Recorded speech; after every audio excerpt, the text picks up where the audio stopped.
इतना आसान नहीं है कार्तिक। एक बार जुर्म साबित हो जाए तो सजा होना पक्का है। पर पापा अगर वो खुद ही मान ले कि उन्हें साइन को फॉर्ज किया है तो सजा कम तो हो सकती है ना। मुश्किल है।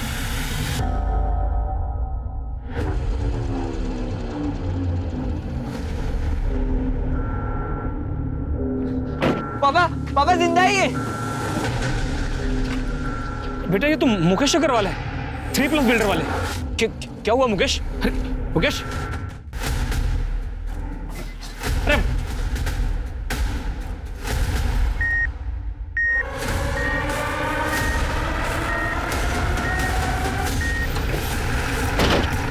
सर मैंने ही आपको फोन किया था। मुकेश जी को हॉस्पिटल लाते वक्त हमने उनका स्टेटमेंट रिकॉर्ड किया, पर इससे पहले कि उनका स्टेटमेंट पूरा होता वो बेहोश हो गए। कहाँ है वो रिकॉर्डिंग? और हमें इंस्पेक्टर साहब कैसे हो गया ये सब कुछ? वो ठीक तो है? आप शांत हो जी, जरा मेरे साथ आइए। ये मुकेश जी ने अपनी रिकॉर्डिंग में कहा है कि उनके पार्टनर्स सुरेश और नलिन, उन्होंने उन पर हमला किया है।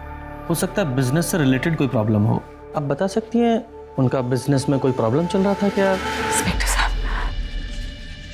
इन्होंने अपने बिजनेस के बारे में कभी मुझसे कुछ डिस्कस ही नहीं किया, और सच कहूं तो मैंने भी कभी उनसे पूछा नहीं। लेकिन ये सुरेश और नलिन, इनके साथ तो इनकी अच्छी पड़ती थी। जहां तक मैं जानती हूँ कोई प्रॉब्लम नहीं थी। कैसे कर सकते हो सर? डॉक्टर साहब अब कैसे है वो? हम पूरी कोशिश कर रहे हैं। प्लीज सर एक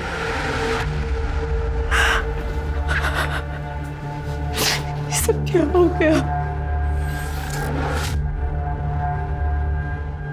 सर पेशेंट की कंडीशन काफ़ी क्रिटिकल है, बचने के चांसेस बहुत कम है। अगर आपको स्टेटमेंट लेनी है तो आप बात कर लीजिए। Thank you doctor. Mukesh ji, ये देखिए, ये रिकॉर्डिंग देखिए। आप बिना प्रेशर लिए सिर्फ इशारे में बताइए, क्या ये स्टेटमेंट आपने रिकॉर्ड किया अपनी मर्जी से?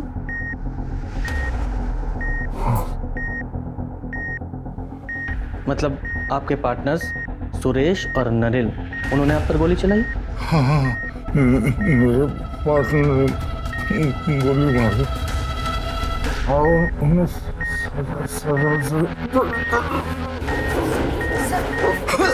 आप बाहर जाइए। नर्स बैग नीचे करो।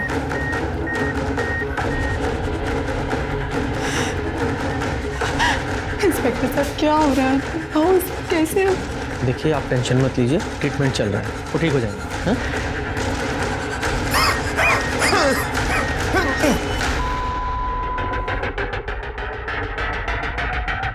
I'm sorry, he's no more.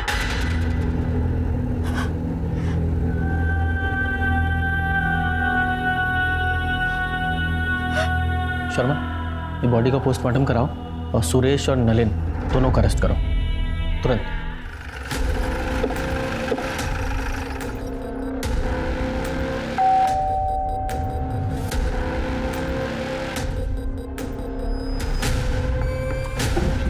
इतनी रात को कौन आया?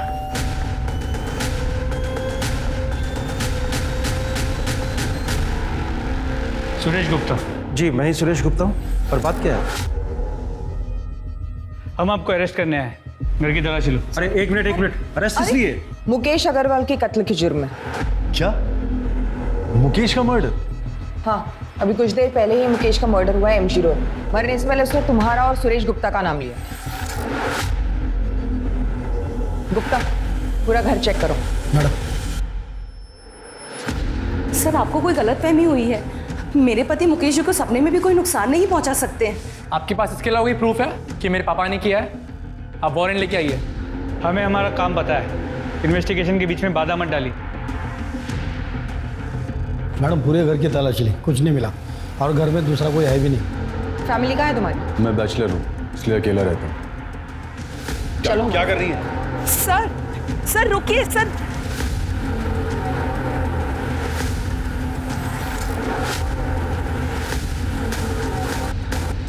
मुकेश का खून तूने किया ना? बोल। मैंने बताया ना, मैंने किसी का खून नहीं किया। आवाज कम कर, झूठ बोल रहा है तू। वीडियो देखा ना तूने? मरता हुआ आदमी झूठ बोलता है क्या? हाँ, लेकिन सर ये कैसे पॉसिबल है? कल रात को मैं अपने बीवी बच्चों के साथ बर्थडे पार्टी में था। मेरे कजन के बेटे की बर्थडे पार्टी थी रेस्टोरेंट में। हमारे अलावा वहां 30 लोग और भी शामिल थे। आप चाहे तो उन सबसे पूछ सकते हैं। मैंने कहा ना मैं वहां नहीं था। आवाज नीची करके बात कर। अरे मैडम, मैं कल शाम 8 बजे से सुपर स्पेशलिटी हॉस्पिटल में था। मेरे पापा को हार्ट अटैक हुआ है। मैं रात में 1 बजे निकला हूं वहां से और सीधा अपने घर आया हूं। मैंने अपने क्रेडिट कार्ड से हॉस्पिटल की पेमेंट की है, आप चाहें तो चेक कर सकते हैं। मुकेश ने कहा था कि कंपनी का 10 लाख रुपया तूने हड़पा है, उसका क्या? पैसे हड़पने का तो सवाल ही नहीं होता सर। पैसे मैंने नहीं बल्कि मुकेश ने लिए थे, वो भी पूरे 10 लाख रुपए अपने दूसरे बिजनेस को बचाने के लिए। उसने कहा था कि वो 6 महीने में सारे पैसे लौटा देगा। इनफैक्ट उसने पोस्ट डेटेड चेक भी दिए थे और ये सारे पॉइंट उसने स्टैम्प पेपर में मेंशन किए थे। और तूने ऐसा क्या किया था मुकेश के साथ जो इससे भी बुरा था? सर मैंने कुछ नहीं किया है, इस बात की मैं कसम खा सकता हूँ। हम तीनों पिछले 15 साल से पार्टनर्स हैं और हमारे बीच में कभी झगड़ा तक नहीं हुआ है। इनफैक्ट हम तीनों तो हर सुख दुख में एक दूसरे के साथ कंधे से कंधा मिलाकर खड़े रहे हैं। बिल्डर हम पे दबाव बना रहे हैं कि ये कंपनी हम उन्हें सेल कर दें, तो तुम लोग अपने अपने शेयर निकाल लो। मुकेश हम पार्टनर्स हैं, हम इकट्ठा मिलकर फाइट करेंगे। हाँ मुकेश, हमें कोई नहीं तोड़ सकता। जब तुम लोगों में इतना ही भाईचारा था तो मुकेश ने तुम दोनों पे इल्जाम क्यों लगाया? सर वो मुझे नहीं पता, हो सकता है कि किसी के दबाव में आकर उसने ये बात कही हो। किसके दबाव में? वो मुझे नहीं पता सर, लेकिन सबसे बड़ा प्रूफ ये है कि उस दिन हम दोनों एमजी रोड पर थे ही नहीं। सर सुरेश के बयान को वेरीफाई किया, वो सच कह रहा है। उस रात सच में वो बर्थडे पार्टी के लिए रेस्टोरेंट में गया हुआ था और रेस्टोरेंट के सीसीटीवी कैमरा में वो साफ नजर आ रहा है। रात के 1 बजे वो वहां से अपने बीवी और बच्चे के साथ निकला था, तो सर चांस ही नहीं है कि रात 12 बजे वो एमजी रोड पे। सर परवेश और कार्तिक को लगभग 12 बजे के आसपास मुकेश एमजी रोड मिला था और उस वक्त नलिन सुपर स्पेशलिटी हॉस्पिटल में था, जहाँ पर उसने अपना क्रेडिट कार्ड यूज किया था बिल पे करने के लिए। हमने हॉस्पिटल और बैंक दोनों से वेरीफाई किया, इसलिए पॉसिबल ही नहीं है कि वो एमजी रोड गया। सर एक चांस ये है कि किसी कॉन्ट्रैक्ट किलर को यूज किया। हाँ, लेकिन मुकेश ने अपने बयान में साफ साफ सुरेश और नलिन का नाम लिया है कि उन दोनों ने उस पर गोली चलाई है, किसी और ने नहीं, और दोनों के पास बाइक भी है। लेकिन अभी तुम दोनों ने कंफर्म किया कि वो दोनों वहां थे ही नहीं। सर हो सकता है ये मुकेश झूठ बोल रहा हो। हाँ, लेकिन एक मरता हुआ आदमी झूठ क्यों बोलेगा? एक काम करो, ये परवेश और कार्तिक, इन दोनों की डिटेल्स निकालो और ये मुकेश की फैमिली के बारे में पता करो। आपस में इनमें कोई प्रॉब्लम चल रही थी क्या? मुकेश के पेरेंट्स तो 10 साल पहले ही गुजर गए थे और मुकेश अपने पेरेंट्स के इकलौते थे। कल रात तुम कहाँ थे? सर मैं अपने कमरे में मूवी देख रहा था और फिर राहुल, राहुल, तेरे पापा को गोली लग गई। क्या? हॉस्पिटल से फोन आया, चल जल्दी से। मैं तो बस किचन का काम खत्म करके सोने ही जा रही थी, अचानक कार्तिक का फोन आया कि हॉस्पिटल आ जाओ। मेरी तो कुछ समझ में ही नहीं आया। मुकेश तो डिनर करके बाहर वॉक करने गए थे। सुरेश और नलिन को कैसे पता चला कि मुकेश रात को डिनर के बाद बाहर वॉक करने जाने वाले? तो आपको भी लगता है कि सुरेश और नलिन ने मुकेश को मारा है? आपको नहीं लगता इंस्पेक्टर? I mean, मुकेश ने अगर कहा है तो सच ही कहा होगा ना, वो झूठ क्यों बोलेंगे?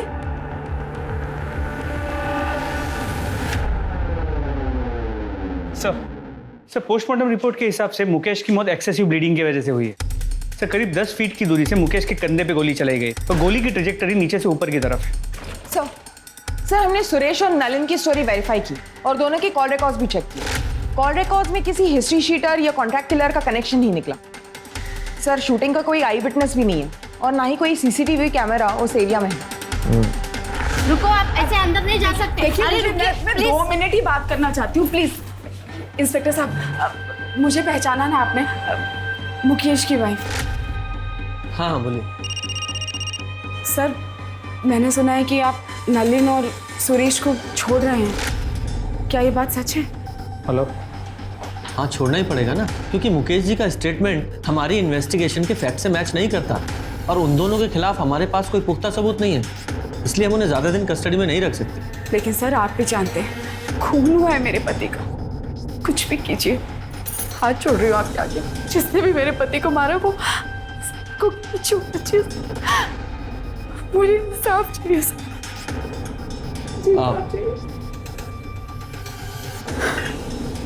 आप बिल्कुल चिंता मत कीजिए, जैसे ही कोई प्रोग्रेस होगी हम आपको इन्फॉर्म करेंगे। Thank you. सर इस परवेश के बारे में एक इंपॉर्टेंट इन्फॉर्मेशन मिली। ये परवेश ट्रिनिटी बिल्डर्स का मेन लॉयर हुआ करता था 1 साल पहले तक, लेकिन किसी बात को लेकर मुकेश ने उसे कंपनी से निकाल दिया। पर ये बात इस परवेश ने हमसे क्यों छुपाई कि वो मुकेश अग्रवाल को जानता था? सर आप जो कह रहे हो बिल्कुल ठीक है, पर पता नहीं उस दिन मेरे दिमाग से कैसे निकल गया कि मैं आपको बताता कि मैं मुकेश जी को जानता था। अरे ऐसे कैसे दिमाग से निकल गया? आप खुद एक लॉयर है ना, आपको कम से कम हमसे नहीं छुपाना चाहिए था। हमसे तो सच्चाई बताते हैं। जी बिल्कुल सही, पर मैं ये भी समझ सकता हूँ कि आपको इसकी वजह से मुझ पर शक भी होगा, पर आपका ये शक बेबुनियाद है। उस रात मैं और मेरा बेटा कार्तिक मेरे क्लाइंट के यहाँ शादी अटेंड करके घर वापस लौट रहे थे पवन बाग से। वहाँ से मेरे घर की दूरी करीबन 10 मिनट की थी, मगर लौटते वक्त एक ट्रक की वजह से पूरा रास्ता जाम था, तो हमने बीच का रास्ता लिया। तो हमें करीबन 15 मिनट लगे और वही रास्ते पर हमें मुकेश जी पड़े मिले। और सर मेरे पास वो वेडिंग इनविटेशन कार्ड भी है, ये देखिए सर। सर आप गनीमत समझिए कि हमने ये वीडियो रिकॉर्ड कर ली, वरना आपको तो हम पर शक होता। अच्छा एक बात बताइए, मुकेश ने आपको अपने कंपनी से क्यों निकाला था? एक्चुअली सर एक डिस्प्यूटेड लैंड था जिस पर 5-6 अलग अलग पार्टीज का हक था। मुकेश जी चाहते थे कि मैं इलीगली वो ज़मीन उनके नाम पर करवा दूँ। अरे वो 5-6 लोग हैं, लोअर मिडिल क्लास, उन्हें डरा धमका के भगा दूंगा मैं। वो अपना क्लेम वापस कर लेंगे, तो मैंने उसे तैयार करो। नहीं मुकेश, ये सब इलीगल है, नहीं करूँगा। तो आज के बाद तुम्हारी जरूरत भी नहीं मुझे, तुम जा सकते हो। सर मुकेश जी ने अपने छोटे से लालच की वजह से 10 साल पुराना रिश्ता 1 मिनट में तोड़ दिया, तो मैंने भी कंपनी छोड़ दी और कभी पलट कर नहीं देखा। सर अगर मुझे ही बदला लेना होता तो मैं इतना लंबा इंतजार क्यों कर, बताइए आप। सर परवेश ने जो कहानी बताई थी वो करेक्ट है। वो लोग उस रात सच में शादी में गए हुए, शादी के वीडियो फुटेज में वो लोग साफ नजर आ रहे हैं। और सर उस रात हाईवे पे सच में ट्रैफिक जैम था जैसे परवेश ने बताया था, इसीलिए उन्होंने अंदर का रास्ता लिया। सर हमने सुरेश और नलिन की स्टोरी वेरीफाई की, सब सच बोल रहे।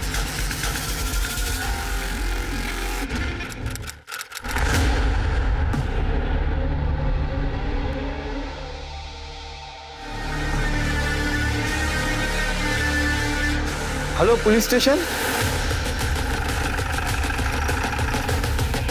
पूजा चेक करो सर। ये 2 बुलेट शेल हैं, इन एविडेंस बैग में डालो। सर एंट्री वोल्ट से लगता है कि क्लोज रेंज से 2 बुलेट चलाई गई। और सर शायद इस लड़की की कल या आज मौत हुई है। सर कपड़े देख के लगता है इसके साथ कोई का साइन तो नहीं है। और सर लड़की के पास से ऐसा कुछ नहीं मिला है जिससे इसकी शिनाख्त हो सके। बंगला किसका है? सर ये तो नहीं पता चल पाया है कि जगह काफ़ी सुनसान है। यहाँ से सबसे नज़दीक जो घर है वो भी 500 मीटर दूर है और वो भी बंद। आसपास की बस्ती में जरा पता करो ये बंगला किसका है। सर ये मोबाइल मिला है, दीवार के पास पड़ा था। हो सकता है ये मोबाइल इस लड़की का हो। इस मोबाइल को लैब में भेजो और अनलॉक कराओ। बॉडी को पोस्टमार्टम के लिए भेजो। सर जिस लड़की की बॉडी हमें मिली थी उसका नाम साक्षी व्यास, और ये फ़ोन जो उस बंगले में मिला था अनलॉक हो गया। ये फ़ोन उसी का है। सर कॉन्टैक्ट लिस्ट में नाम देखिए। 3+ builders office, Mukesh Agarwal sir, Suresh Gupta sir, Nalin Sukhane. Mukesh Agarwal murder case. हाँ सर, और जिस बंगलों में हमें साक्षी व्यास की बॉडी मिली वो भी 3+ बिल्डर्स के नाम पर ही रजिस्टर्ड है। इन दोनों पार्टनर से फिर से मुलाकात करनी पड़ेगी। जी हम साक्षी को जानते हैं, हमारे यहाँ अकाउंट डिपार्टमेंट में काम करती है। मर्डर हुआ है उसका, वो भी आपकी कंपनी के बंगले में। क्या मर्डर हो गया? जी। लेकिन कल तो वो ऑफिस आई थी, आज नहीं आई, तो हमें लगा कि शायद अपनी माँ की देखभाल के लिए छुट्टी ले ली होगी। साक्षी की माँ नूतन बीमार रहती है, वो अपने बिस्तर से उठ तक नहीं सकती है। अच्छा एक बात बताइए, उसे कोई परेशान वगैरह तो नहीं कर रहा था? नहीं। उसका कोई अफेयर वगैरह? नहीं ऑफिसर, ऑफिस में तो ऐसा कुछ नहीं था। और वो बाहर क्या करती है वो हमें नहीं पता, लेकिन हाँ व्यवहार में अच्छी थी और काम भी अच्छा करती थी। उसके घर का एड्रेस दीजिए और हाँ, आपके स्टाफ से पूछताछ करनी है। हाँ श्योर। साक्षी ने अपने पर्सनल लाइफ के बारे में कभी आपसे कोई बात की है? नहीं सर, वो अपने आप में रहती थी, कभी किसी से ज़्यादा घुलती मिलती नहीं थी। साक्षी के बारे में हम ज़्यादा कुछ नहीं जानते सर।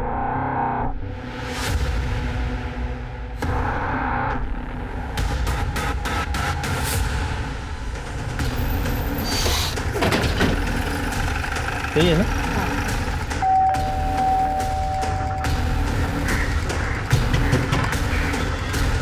क्या हुआ सर? वो हमें साक्षी की माँ से मिलना है। नूतन जी तो बिस्तर पे है और उनकी बेटी साक्षी ऑफिस में होगी। क्या बात है इंस्पेक्टर? साक्षी का मर्डर हुआ। क्या? हे भगवान, नूतन जी का क्या होगा? साक्षी तो कितनी प्यारी बेटी थी।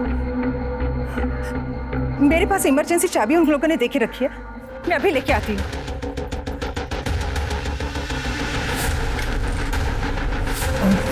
सर ऊपर प्लीज।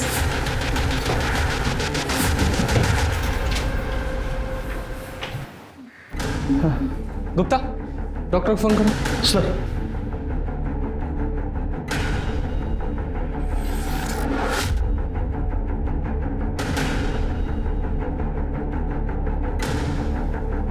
पूजा, जरा आस पड़ोस में साक्षी के बारे में पता करो। सब आप आइए। भगवान साक्षी जैसी बेटी सबको दे। इतना साल से उसकी माँ बीमार रहती थी कि 3 साल पहले उन्होंने बिस्तर ही पकड़ ली, पर साक्षी, उसने कभी हिम्मत नहीं हारी।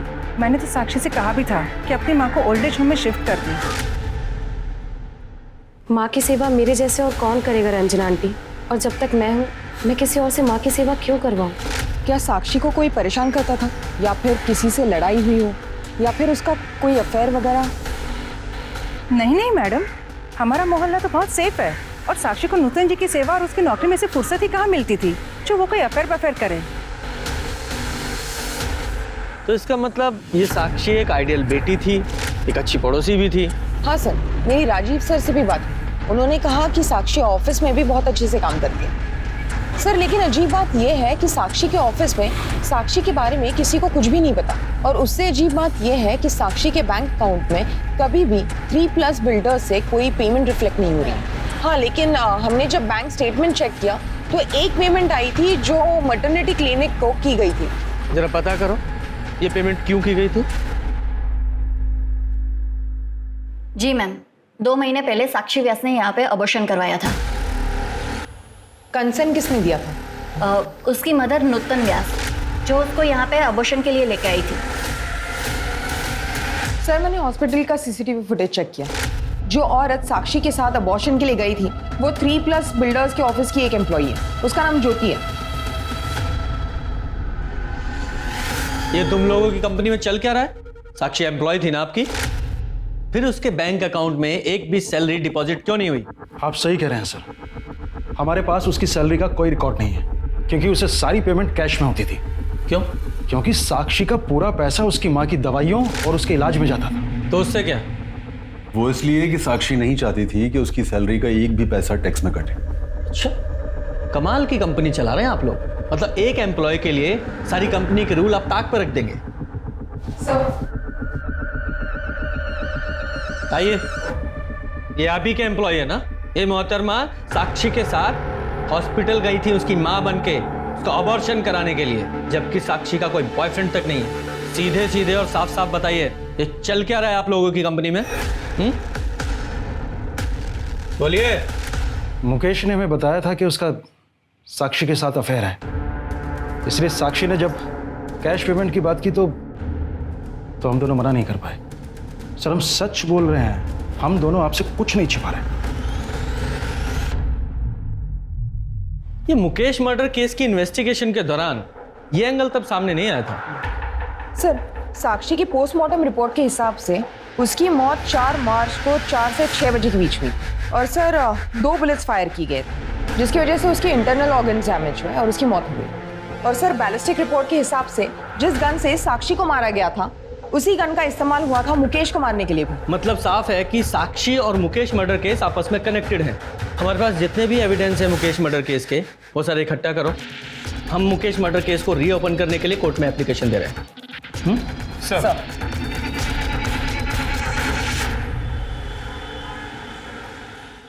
सर, कोर्ट ने मुकेश अग्रवाल मर्डर केस को रीओपन करने की मंजूरी दे दी है। Very good. शुरू से शुरू करते हैं। सबसे पहले मुकेश अग्रवाल के घर चलते हैं।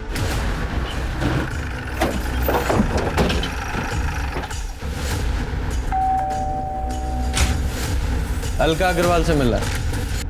नहीं है, बाहर गई है। तुम कौन हो?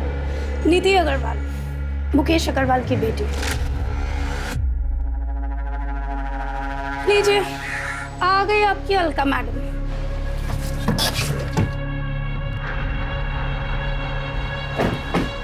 आइए, आप ही का इंतजार था।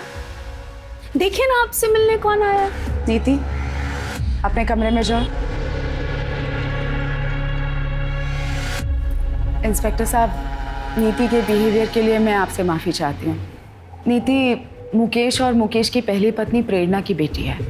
मुकेश ने प्रेरणा को 6 साल पहले डिवोर्स देके मुझसे शादी कर ली थी, इसीलिए नीति थोड़ा चिढ़ती है मेरे से। तो फिर ये राहुल? राहुल तो 22 साल का है।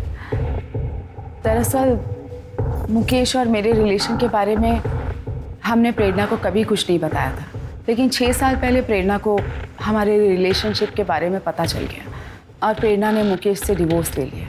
उसके बाद डिवोर्स देकर वो नीति को भी यतीम बनाकर जाने कहाँ चली गई। और नीति, उस वक्त वो सिर्फ 20 साल की थी और उसे ये लगता था कि उसके पेरेंट्स के डिवोर्स का सबसे बड़ा कारण मैं ही हूँ। मुकेश की पहली पत्नी प्रेरणा, वो कहाँ है? उसके बारे में मुझे कुछ नहीं पता। हाँ, इतना कह सकती हूँ कि जब तक मुकेश जिंदा थे वो हर महीने प्रेरणा को कुछ पैसे भेजा करते थे। मुकेश का अफेयर तो उसकी कंपनी के अकाउंटेंट साक्षी के साथ भी था, उसका भी ख्याल रखते थे वो। साक्षी? कौन साक्षी? माफ कीजिए, मैंने तो ये नाम कभी सुना ही नहीं है। मैं नहीं जानती इस लड़की को कौन है ये। झूठ क्यों बोल रही है? सबको पता है कि मेरा बाप कितना घटिया और कितना गिरा हुआ इंसान। नीति, तू चुप कर। सर, मेरे बाप ने पहले इस कमीनी के लिए मेरी माँ को छोड़ा और फिर तीसरा अफेयर चलाया साक्षी के साथ, और जैसे ही इसको पता चला इसने। खबरदार जो मुझसे झूठ खाता। सब समझ में आ रहा है मुझे। कौन है ये साक्षी? उसी की वजह से आजकल संडे को भी आपको ऑफिस में काम आ जाता है। ऑफिस में वर्कलोड है तो काम करूंगा ना। झूठ मत बोलिए मुझसे। यही एक्सक्यूजेस तुम प्रेरणा को दिया करते थे मेरे लिए। आज वही झूठ आप साक्षी के लिए मुझे बोल रहे हो। आप साक्षी, ऐसा कुछ भी नहीं हुआ था। तो जाने नशे में क्या क्या इमेजिन करती रहती है। और सच तो ये है कि ये तो हमेशा यही चाहती थी कि हम लोगों में हमेशा झगड़े होते रहे। झूठ बोलना बंद करो। सर, अगर आपको मेरी बात पे यकीन नहीं है ना, तो राहुल से पूछ लीजिए। नीति, क्यों मेरा घर बर्बाद करने पे तुली पड़ी है तू? घर बर्बाद मैंने किया या तूने हमारा घर बर्बाद किया?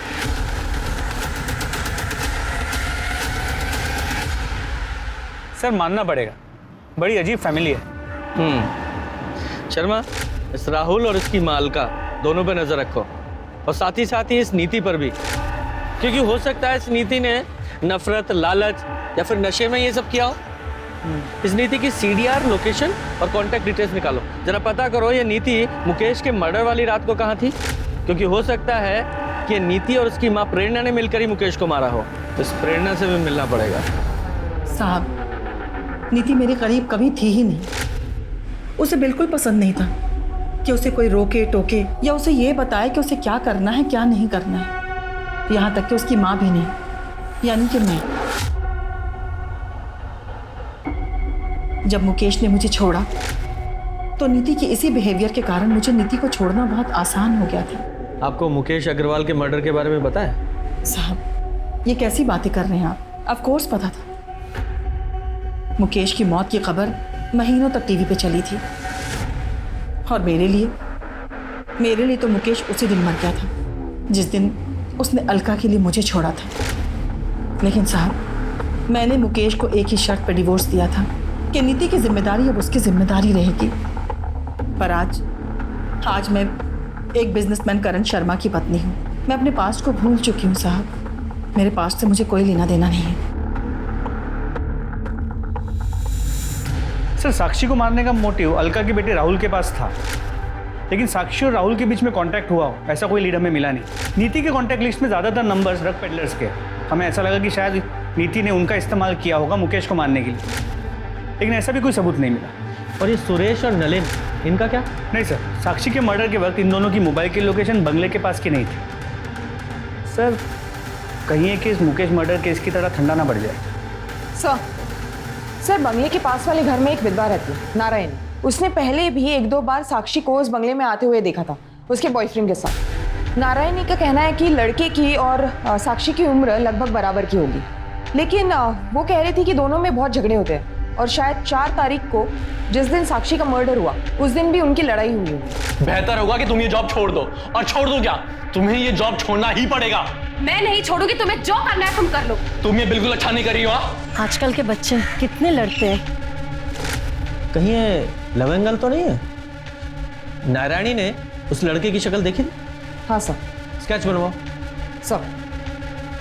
और शर्मा, तुम साक्षी के कॉल रिकॉर्ड चेक करो, उसमें पता करने की कोशिश करो ये साक्षी किसी लड़के के रेगुलर टच में थी क्या? Sir, excuse me. हेलो, ठीक है सर, नूतन व्यास को होश आ गया है, मुझसे बात कर सकते हैं। Very good.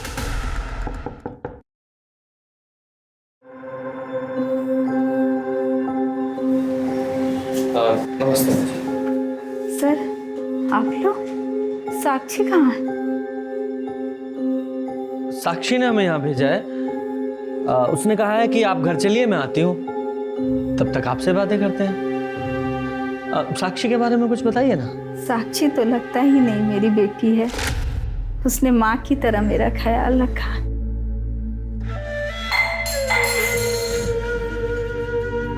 माँ, आप क्यों परेशान हो रहे हो? मुझे बोल दिया होता। ऐसा लगता है मैंने नहीं, उसने मेरी परवरिश की। उसने मुझे कभी अकेला नहीं छोड़ा। उसके रहते मुझे अपने स्वर्गवास पति की कभी याद नहीं आई।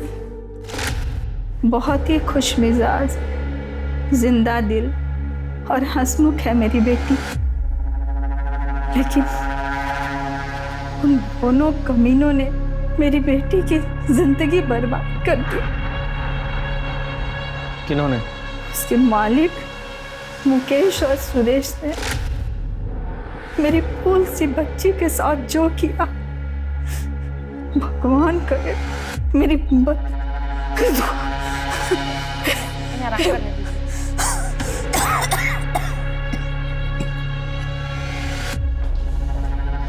शर्मा, इस सुरेश को अरेस्ट करने की तैयारी करो। बोल, साक्षी को क्यों मारा? नहीं मारा मैंने साक्षी को। ये ऐसे नहीं बताएगा, जरा इसकी और खातिरदारी करो तब बताएगा। नहीं सर, मैं मानता हूँ कि उस दिन जब मैंने साक्षी और मुकेश को साथ में देखा था तो मेरी नीयत खराब हो गई थी। बस मुझे लगा जब वो मुकेश के साथ सो सकती है तो फिर मेरे साथ क्यों नहीं। इसलिए एक दिन मैंने उसे किसी काम में उलझाए रखा, और जब सब ऑफिस से चले गए और उसके और मेरे अलावा ऑफिस में कोई नहीं बचा, तब सर ये मैंने आउटस्टैंडिंग अमाउंट की डिटेल्स मेल कर दी हैं। सर मैं निकलती हूँ। अरे रुको, इतनी जल्दी क्या जाने की?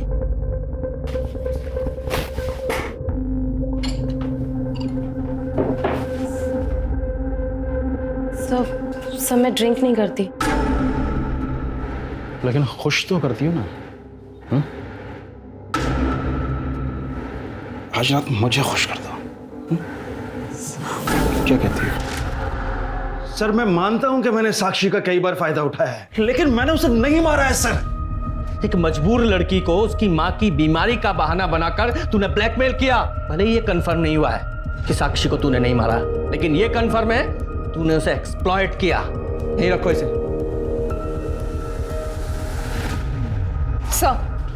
सर नारायणी के हिसाब से यही वो लड़का है जो साक्षी के साथ उस बंगले में आता था।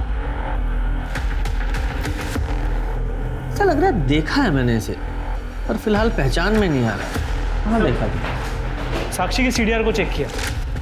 सुरेश के बेटे आर्यन और साक्षी के बीच कई बार बात हुई, और सबसे इंपॉर्टेंट बात यह है कि साक्षी के मर्डर वाले दिन भी आर्यन ने साक्षी को फोन किया था। यस,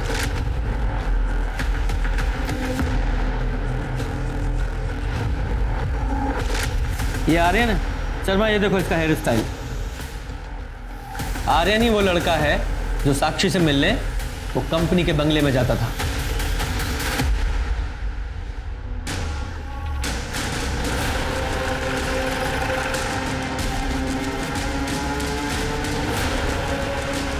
एक सेकेंड, पापा ऑफिस में नहीं है और ना ही नलिन अंकल। तेरे पापा तो ऑलरेडी हमारे मेहमान हैं और अच्छा है नलिल में यहाँ नहीं है, क्योंकि तेरे से सवाल करते तो खामा-खा अड़ंगा लगाता।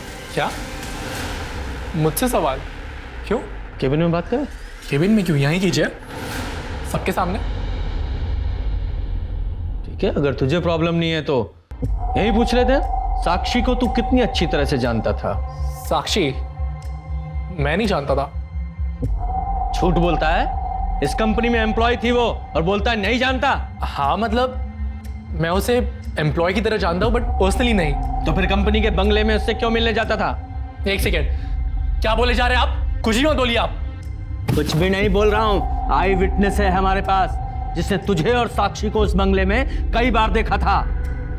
4 मार्च को जिस दिन साक्षी का मर्डर हुआ, तेरे फोन की लोकेशन उसी बंगले के पास की है। बोल, क्यों हमारा साक्षी को? और क्या करता मैं सर? मैंने उस साक्षी को कितनी बार वार्न किया, उससे भीख तक मांगी कि वो मेरे पापा से नहीं मिले, पर वो मेरी एक नहीं सुनती थी। मेरी माँ उसकी वजह से कितना परेशान हो रही थी। नहीं, कहाँ था मतलब? ऑफिस में तो नहीं थे। सारे दिन ऑफिस में रहता हूँ क्या? बाहर मीटिंग्स भी होती हैं। हाँ, ऑफिस में साक्षी के साथ मीटिंग के लिए जगह नहीं मिलती तो बाहर मीटिंग करते हो। मेरे मामलों से ना दूर है मतलब। वरना क्या? हाँ बोलो, वरना क्या? अरे बात तो पूरी करके जाओ, वरना क्या? ये हमारी घर की हर रोज की कहानी हो गई थी सर, तो हमने सोचा कि हम ही इस झगड़े को सुलझा देते हैं। तो हमने साक्षी को कंपनी के बंगलों में बात करने के लिए बुलाया। लेकिन मेरी इसमें कोई गलती नहीं है। तुम्हें अपने पापा से बात करनी चाहिए। मैं बेवकूफ नहीं हूँ। ये घटिया काम करके तुम अमीर बनना चाहती हो ना, मैं तुम्हें मेरी फैमिली बर्बाद नहीं करने दूंगा। बेहतर होगा कि तुम ये जॉब छोड़ दो। और छोड़ दो क्या, तुम्हें ये जॉब छोड़ना ही पड़ेगा। मैं नहीं छोड़ूंगी, तुम्हें जो करना है तुम कर लो। तुम ये बिल्कुल अच्छा नहीं कर रही हो। लेकिन मेरे लिए यही अच्छा है। मैं तुम्हें तुम्हारी माँ की लाश के लिए पैसे दे दूंगा, लेकिन तुम बस मेरे पापा का पीछा छोड़ दो बस।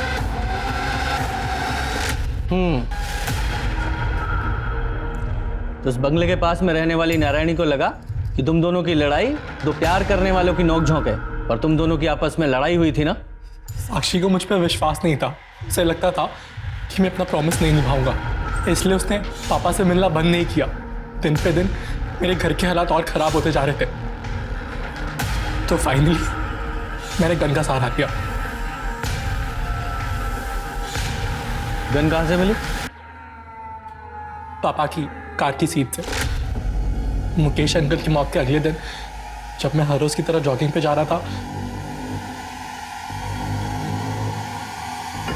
पापा बहुत गुस्सा होते अगर उन्हें मालूम पड़ता कि मैंने उनकी गन छुई है।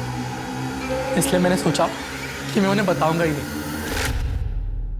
इसलिए पापा के डर से मैंने उस गन को सेफ जगह छुपा दिया। लेकिन सर स्ट्रेंजली पापा ने कभी उस बारे में जिक्र ही नहीं किया। कभी कभी तो मेरा मन करता था कि मैं पापा को ही मार दूं मैं, लेकिन पापा को मार के मेरी माँ को विधवा बना के सर मेरी प्रॉब्लम सॉल्व नहीं होती।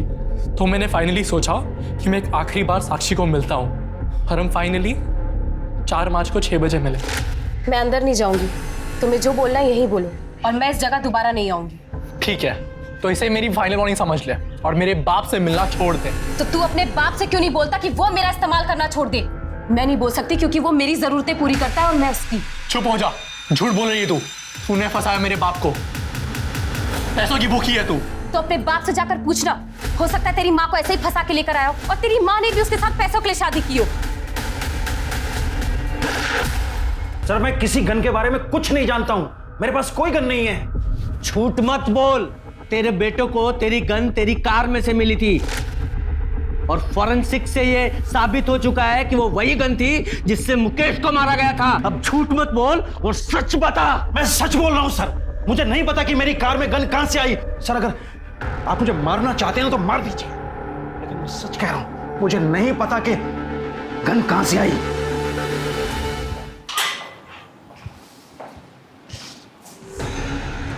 शर्मा, कहीं ये सुरेश सच तो नहीं बोल रहा है? कोई सचमुच में ही सुरेश को मुकेश के मर्डर में फंसाने की कोशिश कर रहा हो? सर जब ऑफिस में पूछताछ की थी तो वहाँ के लोगों ने कहा था कि ऑफिस की कार तीनों पार्टनर्स यूज़ करते हैं और एक एक्स्ट्रा चाबी ऑफिस में भी होती है। हाँ, तो ऐसा हो सकता है ना कि या तो कातिल इन तीनों पार्टनर्स की फैमिली में से ही कोई है, या फिर इनके अलावा कोई ऐसा आदमी जिसकी पहुंच उन चाबियों तक थी। उसने मुकेश का मर्डर किया और गन इस सुरेश की कार में प्लांट कर दी। कौन हो सकता है ऐसा? इसमें साफ साफ तो लिखा है कि मुकेश अग्रवाल को जो गोली मारी गई वो सीधी नहीं बल्कि नीचे से ऊपर की तरफ। इतनी बड़ी भूल हमसे हुई कैसे? सर ये बात तो मैंने आपको बताई थी, इसमें भूल कैसे? भूल यही है कि हमने इतनी इंपॉर्टेंट इंफॉर्मेशन को नजरअंदाज किया है। मतलब मैं तुम्हें समझाता हूँ। मुकेश अग्रवाल की हाइट 6 फीट की थी और पोस्टमार्टम रिपोर्ट के हिसाब से उसे लगभग 10 फीट दूर से गोली मारी गई और गोली की ट्रैजेक्टरी नीचे से ऊपर की तरफ थी। जनरली लोग जब शूट करते हैं तो वो चेस्ट पे निशाना लगाते हैं, लेकिन मुकेश को गोली शोल्डर पे लगी। इसका मतलब वो कोई प्रोफेशनल शूटर नहीं था जो सिर्फ 10 फीट की दूरी से सही निशाना नहीं लगा पाया। शर्मा, जरा शोल्डर को एम करो और शूट करो।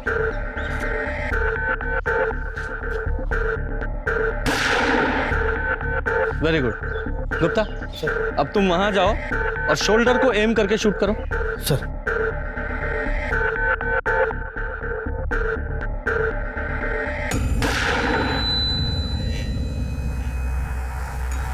करेक्ट। शर्मा, जरा इधर आओ। ये देखो, ये वो टारगेट है जो तुम्हारी बुलेट से हिट हुआ। वो एकदम सीधी बॉडी के पार हुई है और गुप्ता ने जो शोल्डर पे गोली शूट की उसकी ट्रेजेक्टरी नीचे से ऊपर की तरफ। मतलब जिसने भी शूट किया है उसकी हाइट मुकेश की हाइट से काफी कम थी। गुप्ता, तुम्हारी हाइट कितनी है? सर मेरे 5'8". 5 फुट 8 इंच। शर्मा, हमारे सस्पेक्ट्स में से किसकी हाइट 5 फुट 8 इंच की है? जरा पता लगाओ। सर मुकेश मर्डर केस के सारे सस्पेक्ट, सुरेश, उसकी पत्नी काजल, का बेटा आर्यन, मुकेश की पहली पत्नी प्रेरणा, उसकी बेटी नीति, मुकेश की पत्नी अलका और वो लॉयर परवेश और उसका बेटा कार्तिक, किसी की भी हाइट मुकेश की हाइट से या तो ज्यादा है या उसके बराबर है या बहुत कम है। किसी की भी हाइट परफेक्ट 5 फुट 8 इंच नहीं है, वो सिर्फ तेरी है। बता, क्यों मारा अपने फादर को? मैंने अपने पापा को नहीं मारा। तो रो क्यों रहा है? उन्हें नहीं मारना था, उन्हें तो बस एक गोली में घायल करना था। मतलब गोली तू नहीं चलाई? ये सब पापा का ही आइडिया था। मैं आप पे गोली कैसे चला सकता हूँ? मुझे मारना नहीं है, सिर्फ घायल करना है, ताकि मैं ये इल्ज़ाम सुरेश और नलिन पे लगा सकूं। इन दोनों ने मेरी जिंदगी मुश्किल कर रखी ऑफिस में। एक बार वो दोनों अरेस्ट हो गए ना, पूरी कंपनी हमारी होगी। जिंदगी में इससे बड़ी सिक्योरिटी और क्या होगी? पर साक्षी का क्या? आप उसे छोड़ दोगे ना? हाँ, छोड़ दूंगा उसे। प्रॉमिस। हाँ। पापा ने पूरा प्लान तैयार कर लिया था। मेरे पास सुरेश अंकल के कार की डुप्लीकेट चाबी भी थी और मैं वहां चला गया जहां पापा ने मर्डर का प्लान किया था। ये जगह मैंने इसलिए चुनी है कि यहाँ आधी रात को भी ट्रैफिक होता है। हर 5-6 मिनट में कोई ना कोई कार पास होती है। सिटी हॉस्पिटल सिर्फ यहाँ से 10 मिनट की दूरी पे है और सबसे बड़ी बात, सुरेश का घर यहाँ से सिर्फ 3 किलोमीटर दूर है। पापा, मुझे डर लग रहा है बहुत। कर पाऊंगा क्या? नहीं बेटा, मुझे पूरा भरोसा है, तुम कर लो। पापा ने जैसा सोचा था वैसा नहीं हुआ। उन्होंने मुझे मना किया था कि मैं उनकी मदद ना करूं। तो तेरे पापा मुकेश को कैसे पता था कि सुरेश की कार वहां खड़ी है? पापा को पता था कि सुरेश अंकल पार्टी जा रहे हैं और वो पार्टी जाकर जरूर ड्रिंक करेंगे, और सुरेश अंकल जब ड्रिंक करते तो अपनी गाड़ी नहीं चलाते।